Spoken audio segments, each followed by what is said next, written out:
All right, hello, welcome to the Life and Transitions Experts YouTube channel, Facebook group, podcast, and all the places where you can find really social media.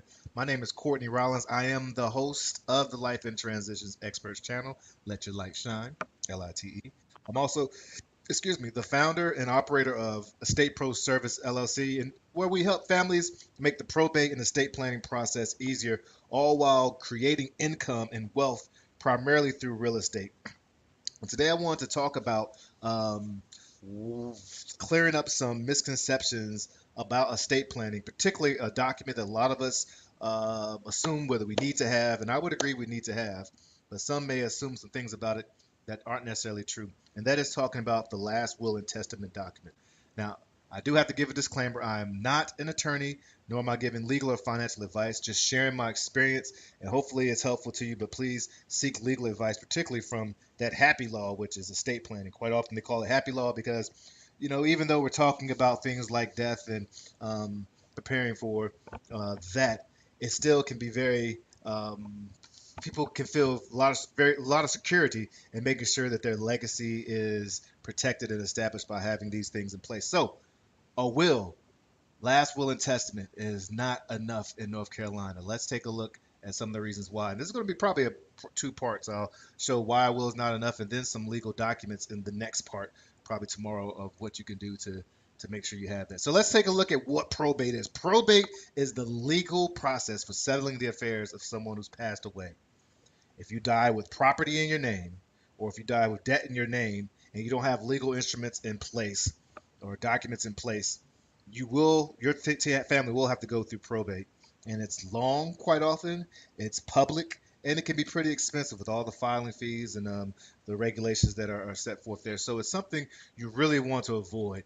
It's like putting your family through a civil lawsuit, and it's not necessary when you have tools in place to avoid it. So a lot of folks think that a last will and testament, which that's exactly what it is the will and testament of someone, their last statement that they want to make about where they want their property to go, how they want things divided, and their wishes for their burial, things of that nature, are all set up in the last will and testament.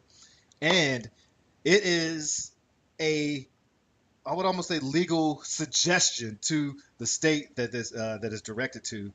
So it doesn't necessarily have to always be followed. Is one of the limitations of that, but it is the legal suggestion. And in fact, the probate process is what probates the will. When there is a will, it has to go through probate so that it can be carried out, executed. That's why they call it your executor. You're executing the wishes, the last will and testament.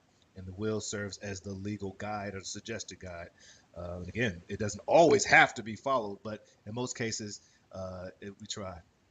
Some of the limitations is that it has to go through, like we said, it has to be validated by a probate court in most states. So that's one thing right there. So you have a last will and testament, you completed it, awesome, but it still has to go through probate. So there are things we'll talk about the next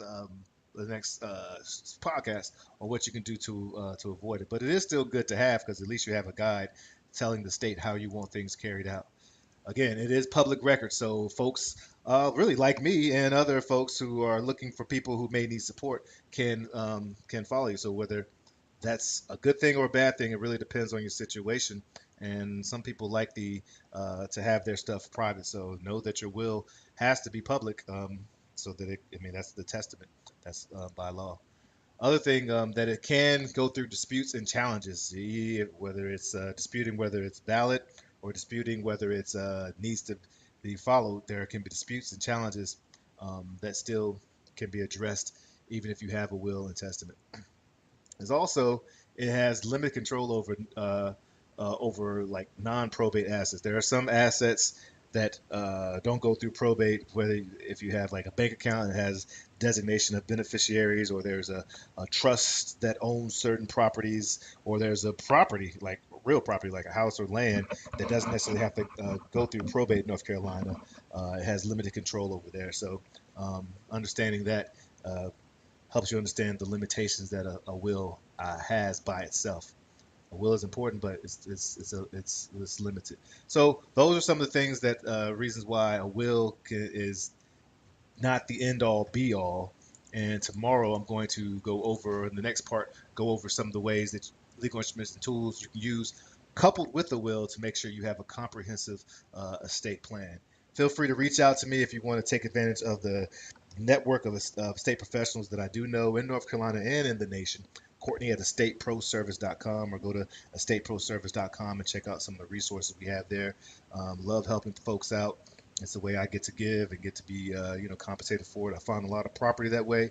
Even if you don't have property, I would love to help. Or if you have property, you want ways to keep it. You don't have to necessarily sell it to me. I don't force my agenda onto you. I try to really just fit into your journey and be a part of that journey.